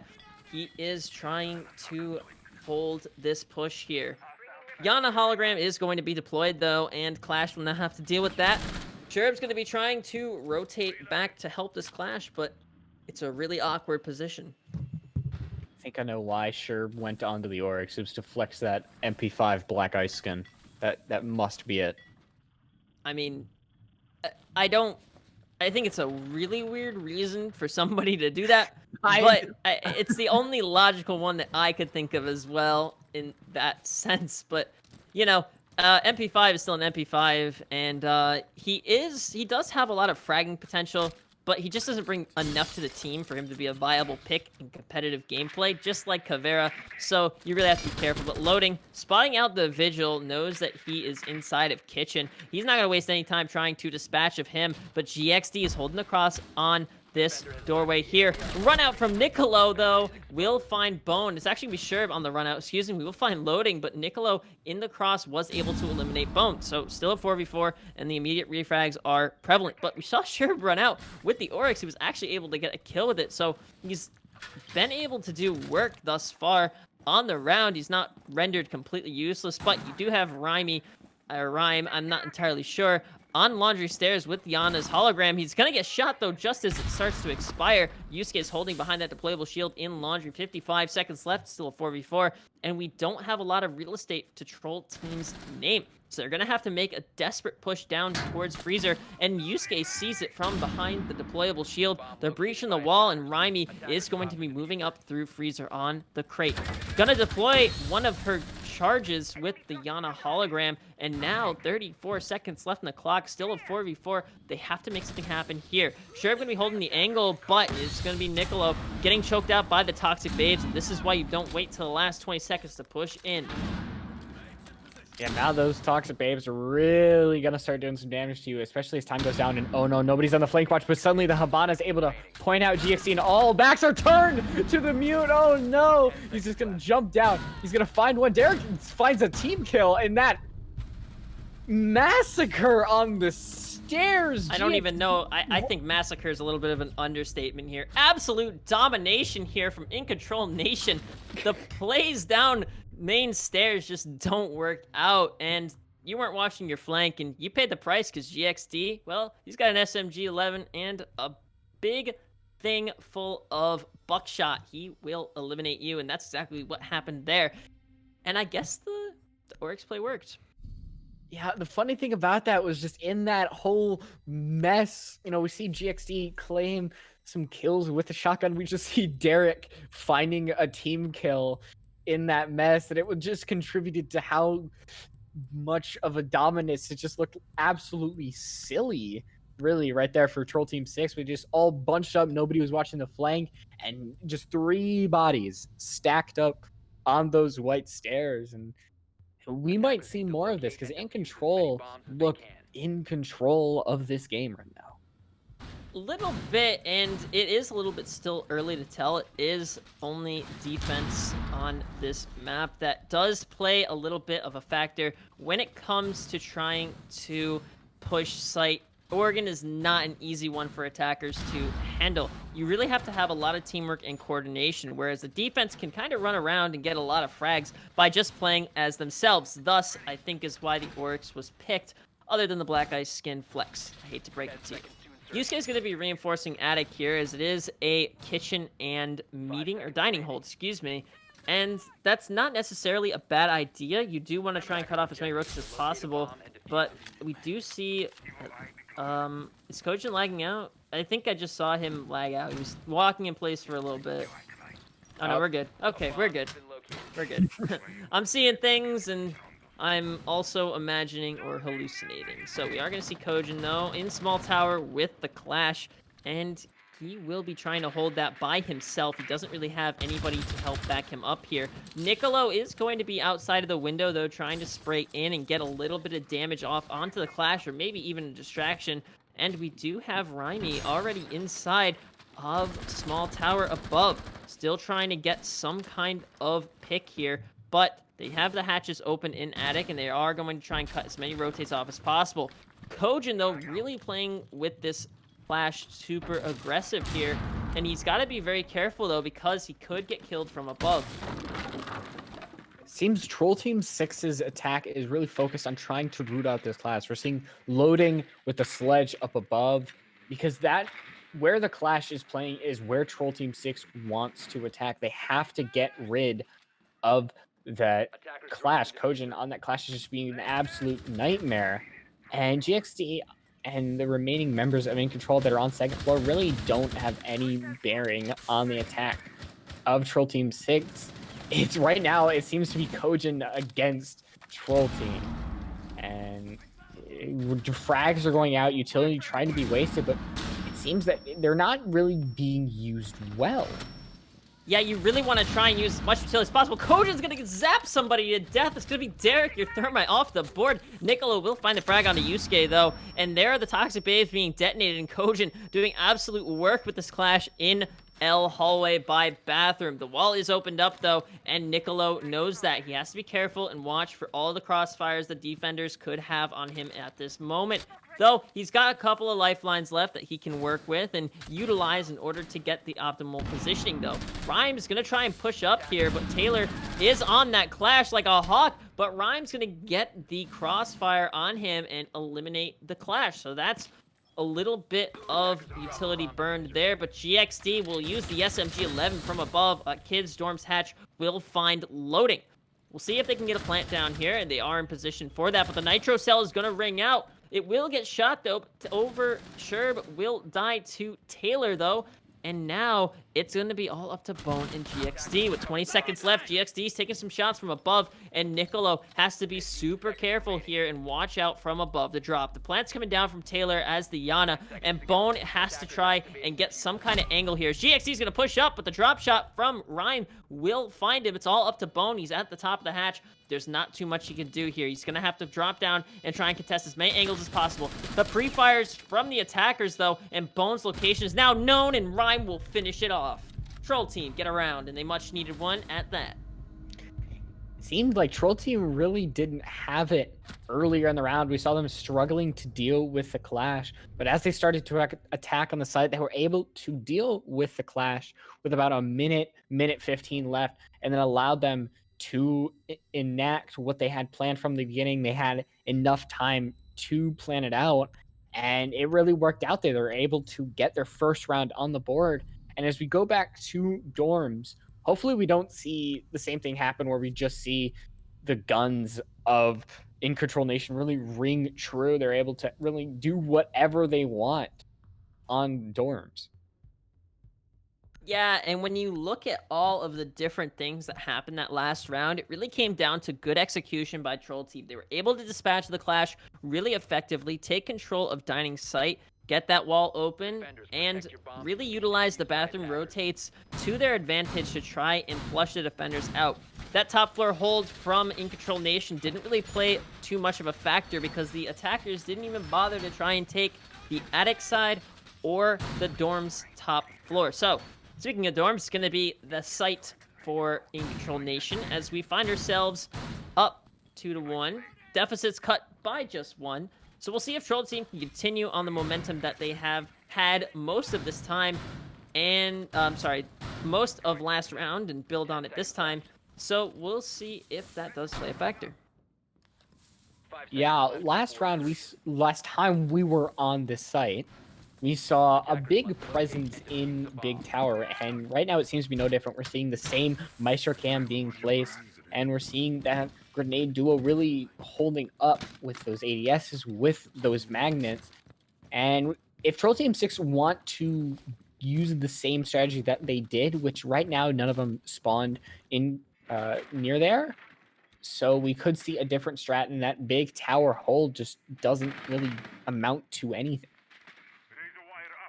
That's a good point to make, because holding Big Tower only does so much, but Niccolo gonna open things up here, finding Yusuke. That's your Maestro off the board, and your late game utility a little bit less effective now. Only his cameras can spot instead of actually be utilized as the turrets that they are. Derek's gonna open up Dorm's wall, though, and that will give them a little bit more of an advantage to push in and maybe get a quick plant off.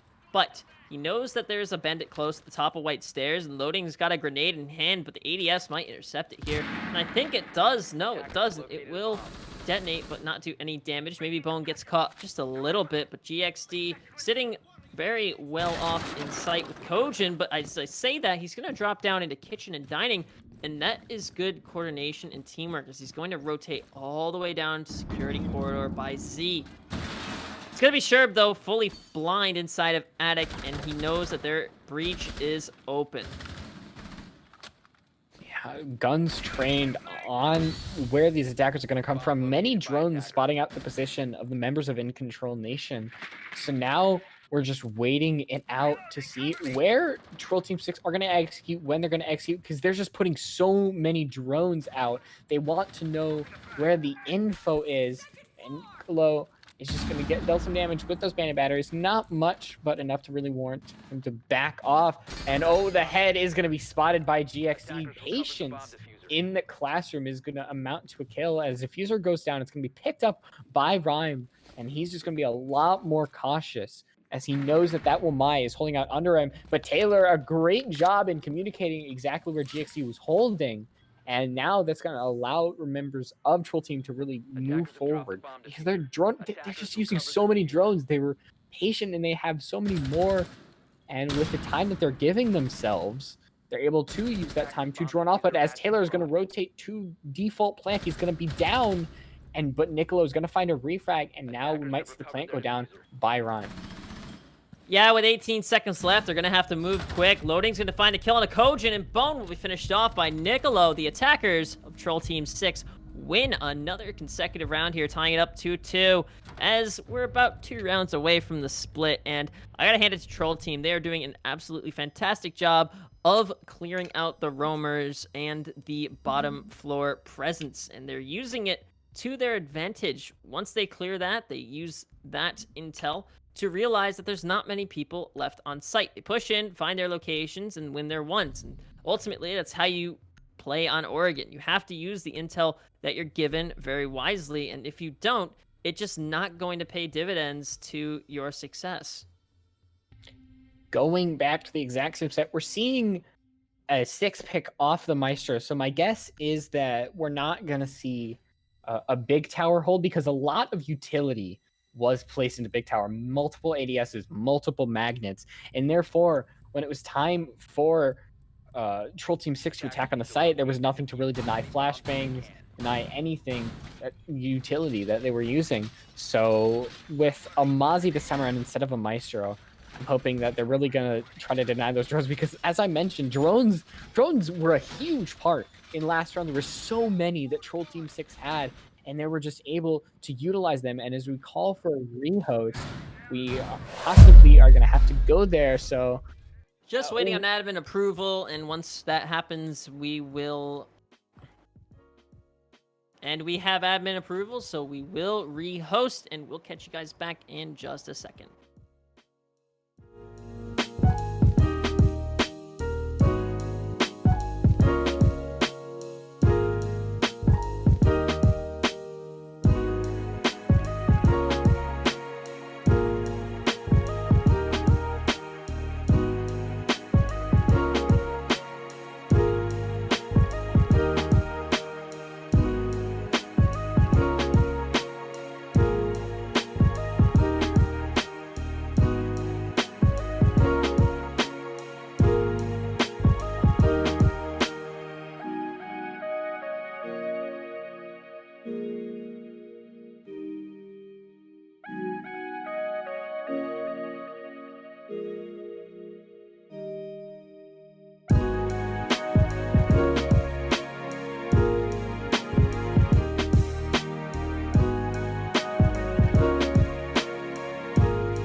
All right, welcome back between Troll Team 6 and InControlNation. If we took a break due to rehost, but we are back, and it is 2-2 currently. And right now, we should be going back to dorms because that was the site that was chosen before the rehost.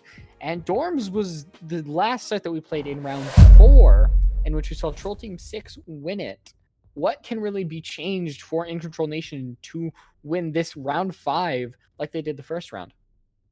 I mean, there are a lot of things that they could have done a lot different, and in my opinion, I think that what InControlNation needs to do differently in order to win this round is that they need to be able to really capitalize on the miscues of the attackers. They really weren't able to do that the first time, and it showed.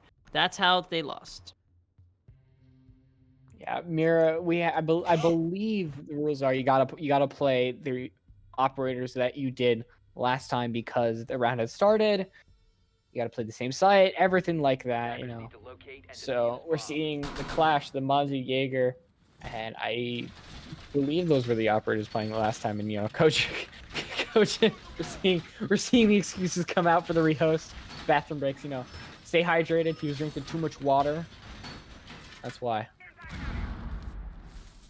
I mean, they went the same operators they did the first time, so, you know, I can't really get mad at them for that, but, you know, if they're in the bathroom, they can do their own stuff. I don't really care about that. But what I do care about is that the score is 2-2, and both of these teams are almost equally matched in the sense that a lot of these players know how a competitive style of siege works. For example, what you most likely will see here is a very organized team push by Troll Team through Big Tower or Dorm Side. The first time we saw was a Dorm Side take, and it worked. But I doubt it will work the second time because they're not going to do it a second time.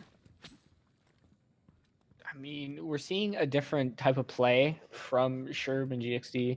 We're not seeing them being played in the Big Tower. Sherb's playing in Armory, Bones playing in Dining. There's a lot of roamer-oriented operators on the side of InControl. Clash going to be locating some operators on the attacking side. We're seeing that Thermite is opening up that attic wall, but they don't have a Cali on Troll Team 6, so they were able to deal with the Clash this time. So they opted not to bring a Cali, who's one of the biggest counters to Clash, simply because she could just shoot him. But Sherb is going to see the head of Niccolo and take it clean off, giving the opening pick to InControlNation. Do you see this coordination right here from GXD and Kojin? Using Kojin, the Clash, as a moving Mira shield. And should you have the correct coordination here, this could be absolutely brilliant plays here from both sides. The pre-fires are coming out and the Wamai discs are being thrown. Looks like they're going to pull off, and right now we have Bone playing below inside of Dining. Frag grenade's going to ring out though, and Loading's going to detonate it. And the Wamai's gadgets aren't going to grab it quite yet, but he's rotated towards half wall. The pre-fires are coming out, but he is under a lot of duress here as the Ash getting shocked by Clash's shield. And right now, Troll Team is not in a very good position. You've lost one of your entry fraggers early on without doing any damage or utility burn to any of the defenders here. Minute left to play, and we're in a 5v4 situation favoring InControlNation. Once again, that Clash is just proving to be a little bit of a nightmare for Troll Team 6. They're just not able to deal with it, and as that those X-Kairos are going to try to just open up another pathway. Taylor, go for it again, please. I beg you.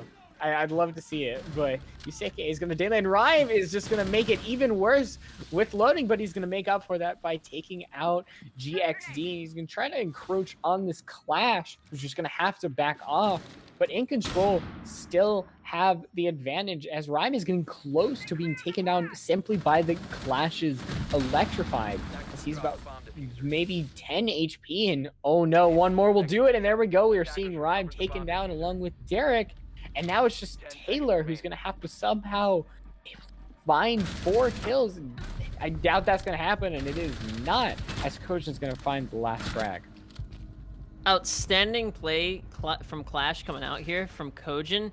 Nobody has done it better so far in Siege Cardinal League than Kojin, and I don't believe that's an understatement. He plays so well with the current meta in the sense that he can slow down these heavy aggressive attacks. His team plays behind him so well in the sense that it's almost unbeatable. And with the current utility burn meta, you burn all the utilities such as frag grenades, stun grenades, smoke grenades. There's no way to get rid of Clash right now. You can have a Zofia try and concuss her, but realistically, the only way to get rid of Clash is to hit her with a Kali. And that's what you're going to see Taylor 6 the Tabana for. And I don't think that's a terrible idea. You got to try and get something going. This Clash is really messing with you. The only other way you can take out a Clash is to try and shoot her vertically, whether that's from above or from below. You need to establish multiple crossfires, and right now, InControlNation is running rampant over you with this Clash. It is absolutely playing a mental factor for Troll Team 6. What I want to see Troll Team do, work together more as a team, try and push this Clash. Don't have just one person as the Ashe, try and push it up. Because, as you saw, all of the shocks basically took her down in terms of HP. She took a little bit of damage from the Wamai, but when you're that low HP and Kojin continuously zaps you and slows you down, it doesn't even count that somebody needs to swing out and try and finish you. It just comes down to the execution of your teammates and how well they can put damage down for you to finish them off as the Clash, because there's no counter to that zap grenade. You can't really go any operator to counter that. Every operator will be affected by Clash's zaps. And aptly said, opting for that Kali is really the only way that they can try to attack this, because where the Clash is playing, there's not exactly a good vertical position to play, especially in last round. The attic, it's just, you got that metal floor, metal roof, that window, and there's no way to shoot the Clash.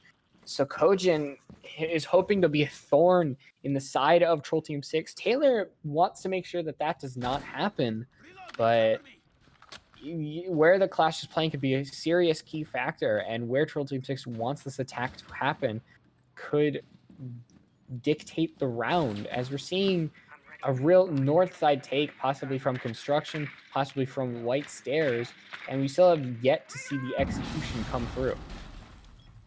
Yeah, and right now, Kojin's doing a good job at trying to hold this blue push, but Nicolo is going to find GXD, and that will be the guy playing Pillar Dead. So that will allow Troll Team to push up and get a little bit more real estate, but Yusuke is going to fall back towards Freezer right now and hold these long angles with the SMG 11, or the Sniper 11, as sometimes I like to call it, because it can take your head off even if you have an ACOG holding an angle. It is just that powerful in this game. So Rhyme's going to be at the top of rear stage as the Ashe, and she is going to be trying to watch for a flank here, and Kojin and Bone are both going to be holding inside of the site.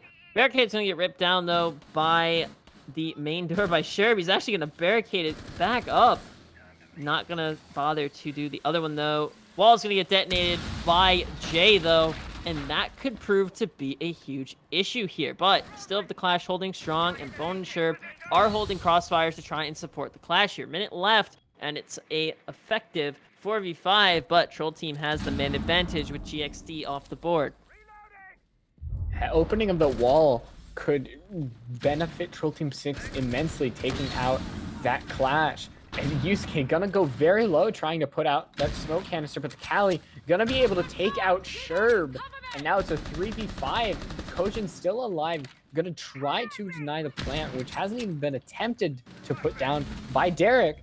But as Bone and Rhymer are gonna frag, it's now only Bone left, as Derek is gonna be putting that diffuser down. There we go, we are starting to see Troll Team 6 win it out, and they're gonna even this up 3-3, pretty even score-wise and match-wise. Absolutely. Outstanding job from Troll Team to get the cross on the Clash and really mess with this mentality. They had 3 people stacked behind that Clash of Sherb and Bone. Now, they weren't intimidated. The Clash was in their face, but the Kali kept her aim very steady and was able to use her long-range sniper to get the nice shot off onto the smoke of Sherb. So, when you look at how that round played out, it was a good push, but it really came down to GXD falling on that pillar hold here. Once you lose pillar on a blue push, that just gives so much momentum to the attackers. And once they get control of J and blue bunker, it's not a good look, especially when the wall is beginning to open up on both sides. You need to be very careful as a defender trying to rotate, because chances are you'll get shot from an angle. You'll be like, wait, he could see me there? Yeah, being creative and opening up unconventional angles can make you an extremely dangerous threat and can really propel your team, because the most creative angles are the ones that we see really benefit the most. In vertical, we see vertical plays with smoke mute able to really bend the floor to their will, hold long angles with the SMG-11. And I mean, in Siege, sometimes the sky's the limit, and hope to see more of that.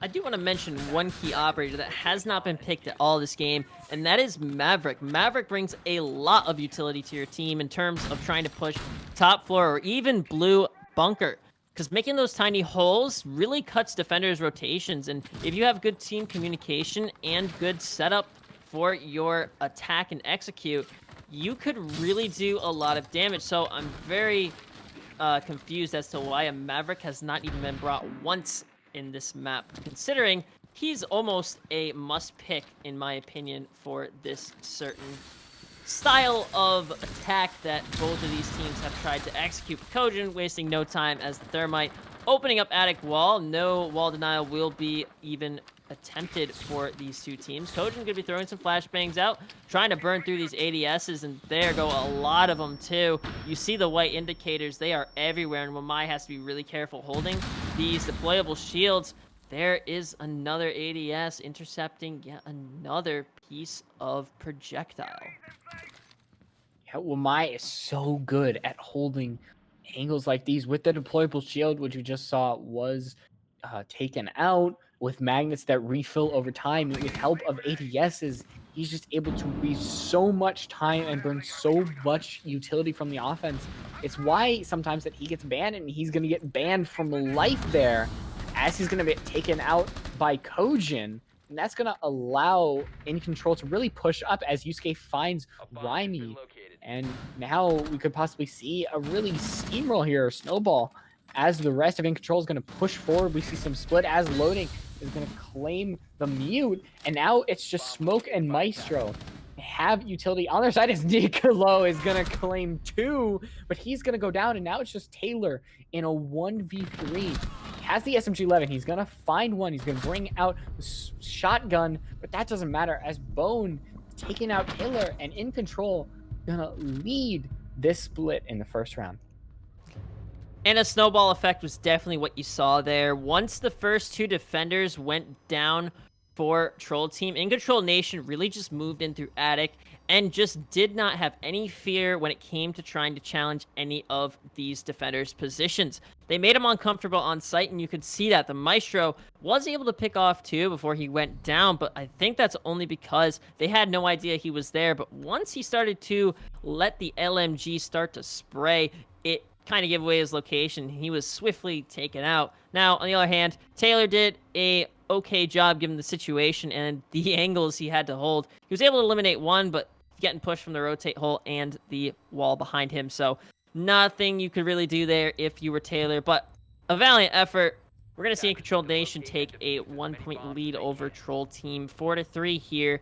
And when you look at exactly how that last round played out, are you going to expect to see the same thing again this round? Considering that Troll Team opted to go for this top floor hold, I don't expect to see the Wamai in attic again, just because it was so ineffective at trying to stop this push. He got killed very early, so I don't think it was really a good waste of time or operator utility in that sense.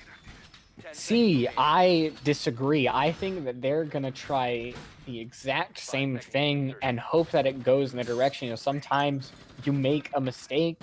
Sometimes you just got to change some things around. And I hope that Derek is going to try that. We do see the ADSs in attic. We're seeing the mute jammers. But, I mean, in the end, you might be right. We don't see Derek going anywhere near Attic using that deployable shield. Instead, we're seeing somewhat of a trophy room hold coming out from Rhymi. I don't know. There's so many ways that you can say their name. Which one is the right one? You could just call him Rye in the sense. Yeah. But it's definitely very difficult to pronounce names, especially when there's numbers in it too. Oh, but that's an L. No, it's an I. Wait, what? I don't know. It could be Rymel. It could be Rymel for all we know, because it's a 1, and 1s could be an L or an I or a Y for all I care. Anyway, getting back to the actual gameplay, Nicolo's going to be speaking out with the Alda. Ooh, almost lands his shots onto Bone, but he does. Bone will be down quite a bit of HP, but he's going to rotate all the way over towards main entrance balcony outside of Betterman. He is going to get a stature grenade detonated, though, on the wall, and that should allow Kojin to try and open up the wall here. Toxic Babes are ringing out, though, out by Big Tower, and it looks like Loading is going to be alone on this hold there. Bone, even though he has a sliver of HP, will find the kill onto the Jaeger. So now, if you're InControlNation, it's going to be a 4v4 now, as GXD will be eliminated via Loading on that deployable shield inside a trophy. He's going to swing out, though, but Yusuke is going to swiftly take him out there, now making it a 4v3 advantage for InControl. But that being said, Hibana is going to try and do a little bit of damage here to the hold inside of Attic, but going to be Taylor falling back. Nicolo has the Alda in hand, and you know how dangerous that this weapon can be. And in this certain situation, when there's multiple attackers, pushing in through one angle, that Alda can be absolutely detrimental. Gonna be some sprays through the reinforcement here. A nice shot from Bone will take out Nicolo. So even though he's at a sliver of HP, he will not be eliminated. Multiple bodies fall as Taylor and Derek will find Sherb and Bone, respectively. It's all up to Derek and Taylor versus Kojin now, as Yusuke will be eliminated via the Wamai. It's all on Kojin's shoulders. 30 seconds left. He's got to try and make something happen here. He's going to have to push up close, though, and make a play. We are going to see Taylor hold the angle and Derek, respectively, also holding the cross. 15 seconds left, and we know he's got to try and do something, but it's going to be Derek finishing him off here. He's going to find 3 on the round for him, and Troll Team will tie it back up 4-4. This is such an even, well, teabag in the end there. But as I was saying, this is such an even match. It's going back and forth. We saw InControl start out the game super strong, only to have Troll Team back it up with 2 more rounds of their own. And so after that, it's just been back and forth. And it's so hard to see which team truly is better. It seems that each team is taking advantage of the other's mistakes. They're winning their gunfights about 50-50, and it's so hard to see which team will come out on top. And it's very easy to predict a draw here simply because how even these teams look. I don't know if you caught that, but I believe that one of the players of InControlNation 6 to Goyo. So, I'm sorry, not InControl. It'll be Troll Team. So, Goyo will be taken here.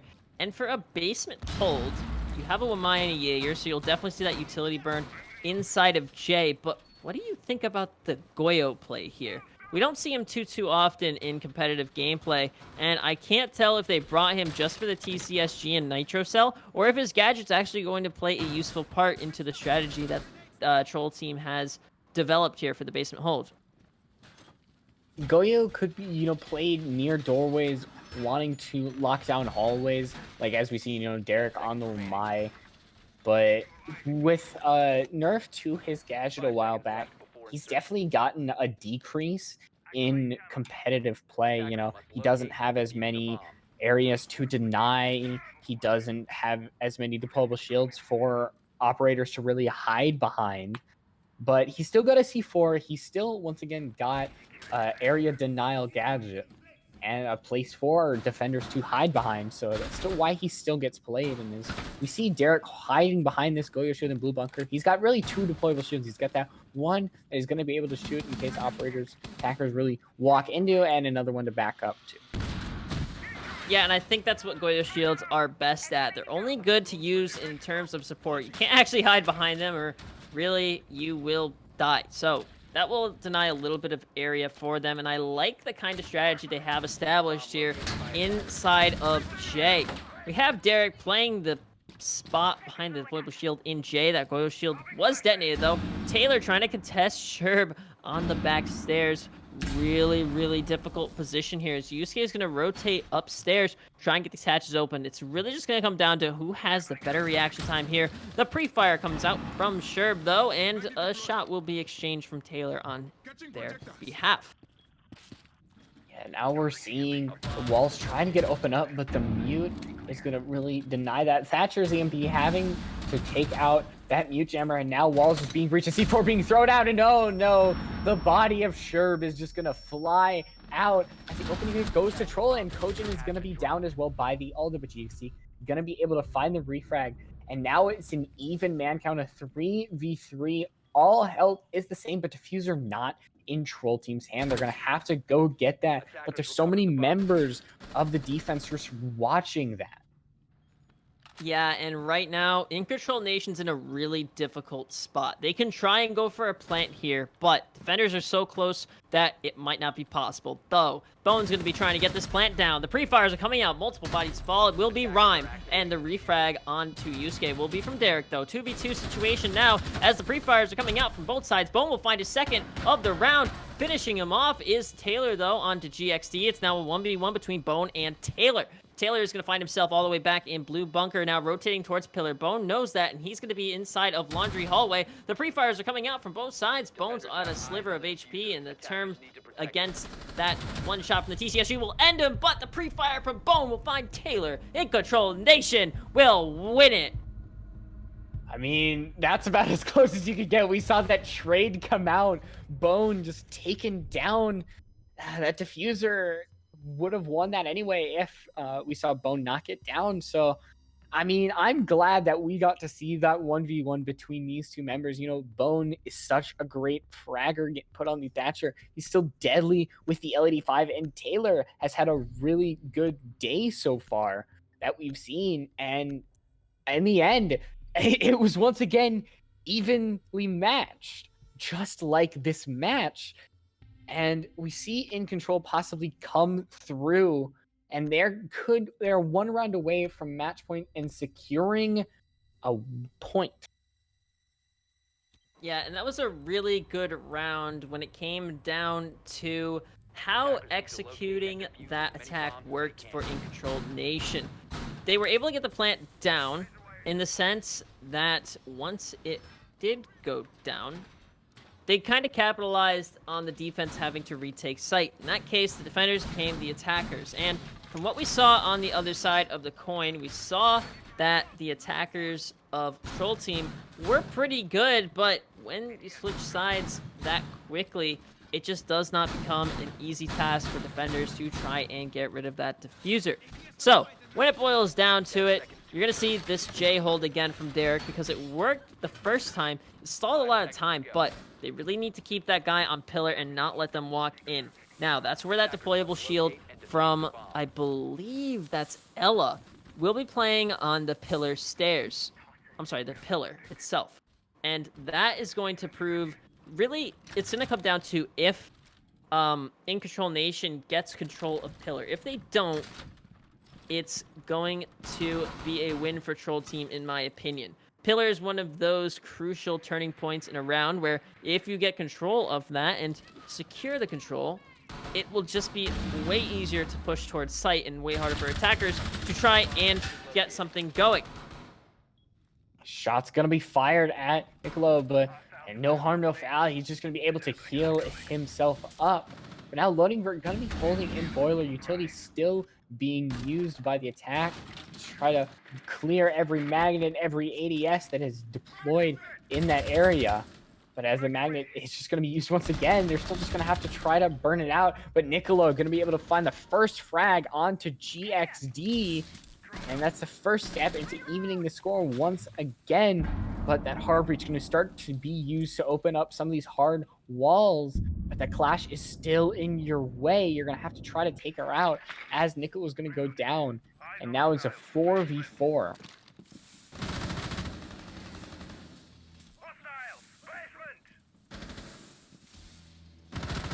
Some shots gonna be fired onto Rhyme. Gonna escape with his life, but no Doc gonna be there to heal him up. Still a lot of time on the clock for InControl to bring this into their domain, but Troll Team 6 just have to sit back and wait for the attackers to really push forward, as utility is still starting to be wasted. They're still trying to get rid of these cams, get rid of these barbed wires. That's just what this meta is right now. Just having to get rid of everything that these defenders put down. And now as that 60-second timer starts ticking down, here's where this attack is going to start going forward. We have to see this Clash being dealt with, because she is really the thorn in your attack. Yeah, with 45 seconds left in a 4v5 situation, Rhyme is going to be on a sliver of HP, trying to hide behind the Clash here and the deployable shield. Derek's going to find Kojin, though, and that will be your thermite off the bird. Sure, gonna find multiple bodies falling. Taylor, Rhyme, and Derek, the victims of that. Loading going to be the last one alive on the Clash. He's going to have to make a play here. Only a little bit of time left, and it will be Yusuke finishing it off here. InControlNation guarantee themselves a point. We'll see if they can finish it out here, or if Troll Team can push for a tie. What did you see that round that was really beneficial, and why InControlNation won? In my opinion, it came down to them taking control of J rather early, flushing out that Wamai, and pushing through Pillar. Not even trying to get a plant, but just utilizing the crossfires of the holes in the wall for him. Yeah, pushing those defenders back, opening up these hard walls. It's just, eventually you gain control of site. You're going to push that Clash back, push the Wamai back, as you mentioned. And so eventually that is when it's going to allow you to win the round. And I'm glad that Troll Team are not going to basement, because right now InControl just are on a 2-round win streak, which we haven't seen since the beginning of the game. So InControl being on match point and having that 2-round lead, they're looking to really be the favorites to push this out and get those 3 points that will really secure them this first point spot, because Troll Team are just so close in point differential. Yeah, and right now, Troll Team needs to throw everything in the kitchen sink at InControl. I'm sorry, Troll Team needs to throw everything in the kitchen sink at InControlNation in order to try and get this tie back up. They are actually in the kitchen, and I do think that's kind of funny, but they do have to throw everything at them, whether that be a Clash. They are bringing the Goyo again, and we saw it work the first time, so will it work a second time? Didn't see him downstairs, so we will figure out if this hold here is going to be beneficial to Troll Team. So I think that a top floor hold to try and secure a little bit of time will be a little bit harder to do compared to how they've held basement. It's really just been a turtle strategy for basement, so going to kitchen and dining is really going to shake up how they are going to hold the site. We're seeing a very heavy second floor roam coming out here. We're seeing that castle coming out, a lot of operators being on that floor, but the attackers are already starting to use their utility, as GXC is going to find Derek, and Ryan just looks so unprepared, super startled that these attackers are here so quickly, and now he's just going to have to back off somewhat. He's still holding somewhat presence in Attic, but definitely not as aggressive as he was.